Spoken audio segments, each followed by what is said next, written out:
Hey, what's going on, guys? Luke here from Nerdy Geek Talk, the source of all nerdy geeky needs. And joining me today is John, also known as Darth Forge. I almost said Aramis Prime.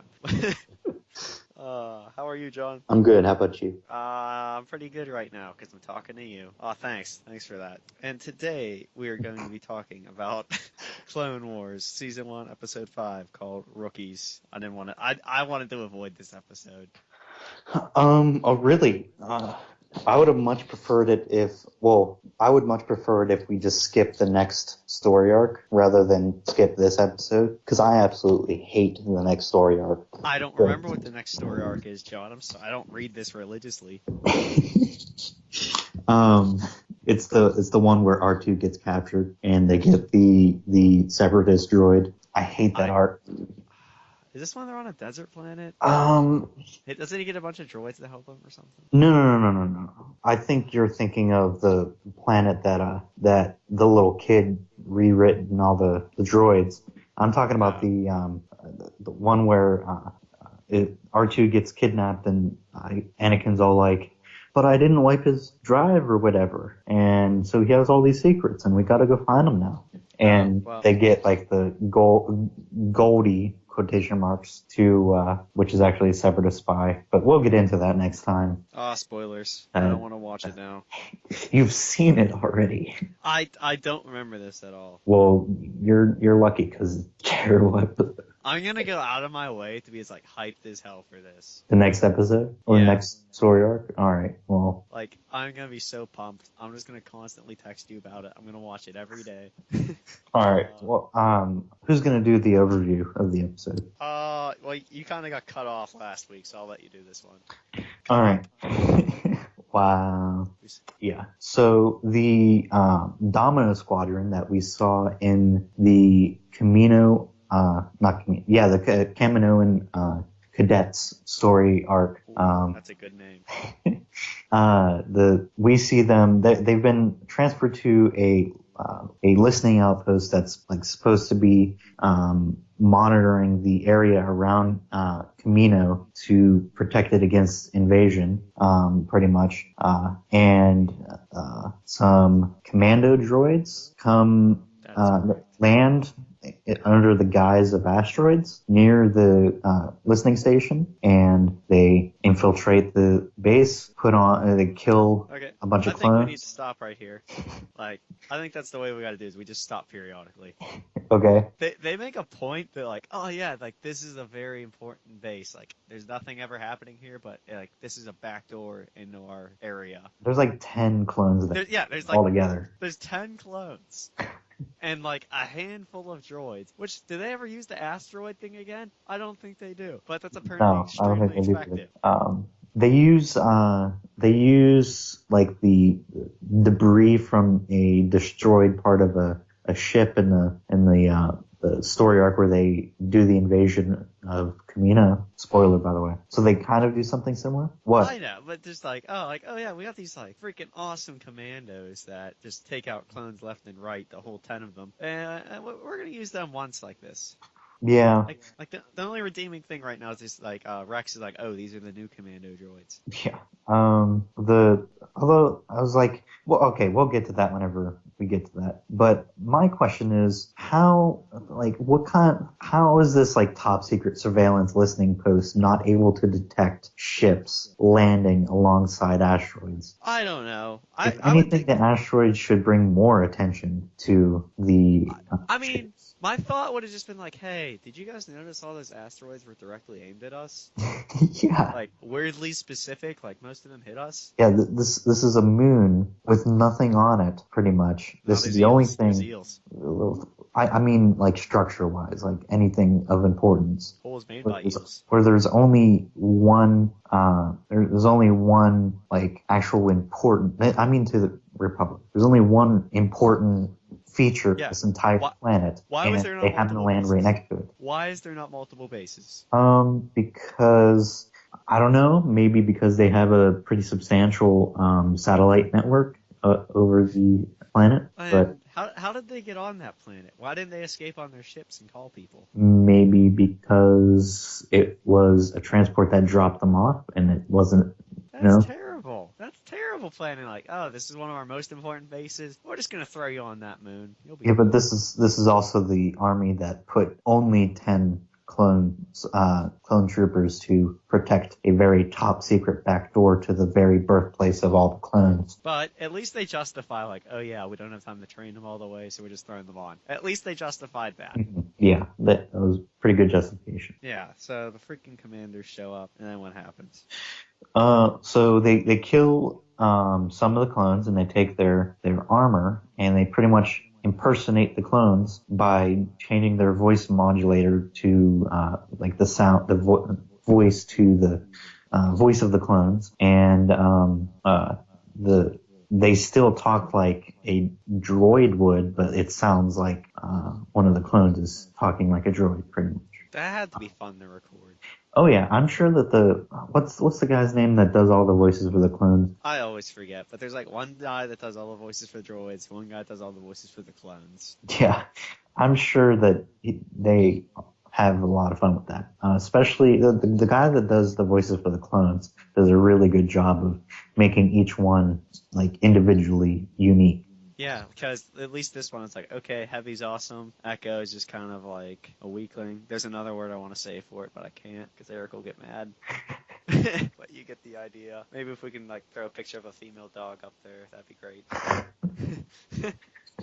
When does Cut Up die? Or not Cut Up. When does Droid Bait die? Droid Bait? Yeah. Doesn't he die whenever they infiltrate? Wait, no. Because there is Sentry who gets killed when they first show up, and they kill Sarge. They might have killed someone else with him, I don't remember, but Heavy was with him, and then they all get in the vents. Yeah, I think from what I remember, yeah, he was one of the first ones to be killed whenever the commandos infiltrated the thing. Yeah, he had to have been. Because, like, I was watching the video, and I'm, like, going through the comments, and someone's like, oh, I forgot about Droid Bait.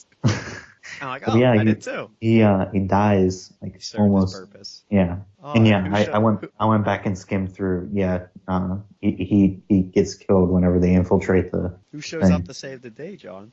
So, Captain Rex shows up to save the day. Oh, just Rex? Yes, only Rex. Just nobody else. Cody's just kind of there as like a servant. No, Cody was never there. He's dead to me. They all look the same. He stole money from my sister. So I love that even like in the middle of the episode, Obi-Wan's like wow, Cody's a good guy. Yeah. I have a note about this. Whenever they get there, they kind of start talking to the commando droids disguised as clone troopers, and they sound like clone troopers talking like droids. And the Domino Squad shoots a warning flare like off in a distance, and Rex sees that and immediately shoots the commando droid disguised as the clone trooper. How does he not know it's just a really awkward clone that has nothing to do with the distress? Because he said, Roger. Yeah, but that's know better. Are those illegal words for clone troopers to say? Are they brainwashed from birth never to say that? I just like that the droid like flails his arms around while he's talking. Like they're the commando droids, but they're still the freaking droids nonetheless. Yeah, they're definitely more formidable droids, but they're still very much mass-produced droids. And I guess the way the blaster works is it's all about how far away you are, because like they shoot at the droids from a distance and like they get back up, but then like when he shoots that droid in the head, like point blank, it dies. Yeah. So I guess it's all about impact. Yeah, but that doesn't really make sense. I know it doesn't. The blaster bolts also look slow enough that you can dodge them. Well, that's only because that's just how it was edited. That if there was if like for instance real life lasers, which is pretty much what a blaster is based off of, is a laser gun. What? Spoilers. Shut up. Use a laser sword. It happens pretty much instantly according to our eyes. So like it would already be, there'd be no dodging. It would just like whatever it's touching, it's killed already. Yeah. quick side note here, because I like side notes when we do these. I'm pretty sure I told this to Eric, like, when we were still in school. But, like, this is what Clone Wars made me think to do this. Like, if I can ever build a laser gun, I will go out of my way to ensure that it just sounds like pew, pew, pew, pew. So, like, you can have this. If you make a laser gun and you don't make it make the pew pew sound, you have failed. Just imagine, like, there's this big, like, insane, horrific war going on. Everyone's screaming, and in between you hear pew pew pew pew pew pew pew, and like the big, oh, I almost did it, but the big cannon is just gonna go like meow, meow. What was it? Gmod. There's like the neon cat gun. That's great. Do you know about that? I can imagine it. Yeah, if you hold down the fire button, it just the sound of the gun firing is the neon cat song, and it shoots the neon cats like an actual graphic of the neon cat. Dude, and let's see. Like after they escape, freaking cut up, gets eaten by a giant worm. It's not an eel, it's a giant worm. Yeah, and they just immediately get over that. Well, they kind of do for droid bait as well. Yeah, exactly. I don't even think they acknowledge that he died. Like they acknowledge that their like commanding officer died. Well, to be fair, they technically this is their first only mission, but then again, Heavy dies later and has a impact. This is also like, okay, yeah, you're from a big thing of brothers, but these are the people you're closest with. Yes, you grew up training with these people. Yeah, like brothers, like the one quote was, brothers at arms are brothers for life. And they're just like, oh, he got eaten by a worm. And keep moving. Happens to the best of us. And well, it's the Jango Fett syndrome. He has to get eaten by something? Yeah, he has to get eaten by something, and they immediately forget about it regardless of the status of Fett syndrome. Yeah, that's great. I don't know is that a thing? We're coining that. Tweet that out. Tweet that out after this. No, Boba Fett syndrome. Yeah, we need to go on Twitter real quick. Just give me that brief moment of pause. How can we word this, though? I don't know. Oh, Diecast tweeted something. Hi, Diecast. All right, let's see what we got here. Sorry, listeners, we're just pausing to do a very important tweet about Boba Fett syndrome. We're doing a service to the community. I got this. Should we both do the same tweet? I'm putting like Boba Fett syndrome when you genetically can't help getting eaten by something bigger than you. That's great. Be aware. We should hashtag it Boba Fett syndrome. Oh, yeah. My bad. Hashtag Boba Fett syndrome. I'll just do it as a separate tweet. That way it counts for two. Hashtag Boba Fett syndrome, share your stories. Twice the outreach. Does it all have to be one word for a hashtag? Yes. I don't understand this day and age. Hashtag Boba Fett syndrome, share your stories. I hope I get somebody just to make something up. Speaking of hashtags, on Instagram, there's a hashtag kittens for Trump. What does that have to do with Star Wars, John? Tie it in somehow. I want to hear you tie this in without being political. Business technically is not political. Trump is a businessman, and there's plenty of business opportunities in the Star Wars universe. Don't forget about the cats. And the Loth cats on the Thal, I knew you were going to say most that. of all, provides the biggest market opportunity for a business. Freedom. It's called freedom. That's your market. Capitalism. Okay. So freaking Rex and Cody. Sorry, he exists, John. Rex and Cody are just awesome. I can't say other stuff, but they're awesome. And they end up surviving just because they have experience. Did we ever say the quote at the beginning? Say the quote, John, so we can tie this together. Yeah, let's tie this together with the quote. Nice. Great segue. We plan this out.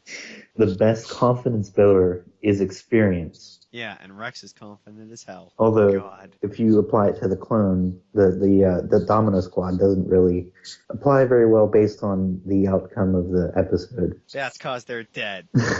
They experience death. That's pretty educational. Well, not only that, but like they don't have any confidence in the fact that they See, Don't I don't think know. that. How do you want to define that? Because they're like, hey, we don't deserve this honor. That I wouldn't say that's lack of confidence. You could say that's very humbled. Yeah, I don't think that's lack of confidence. Like, I'm very confident I don't deserve this. Like, John, you've experienced stuff in school where you've probably said that. Sure, go with that. Yeah, harassment. Confident I don't deserve this. Hashtag Boba Fett syndrome. That's what hashtag Bo not my said. panther. All right, moving on. Moving on. The Um, Domino Squad meets up with Rex and Cody, so they're not a complete waste of life. Which overall in the series, they are far from a waste of life, Yeah, because they got Rex and Cody. and because of Fives, Nah. kind of is very important for a future plot line. Anything else you want to spoil, John?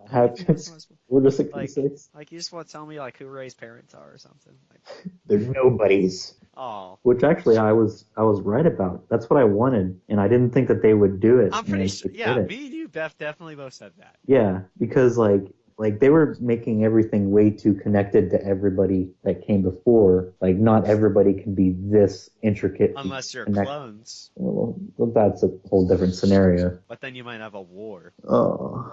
Yep.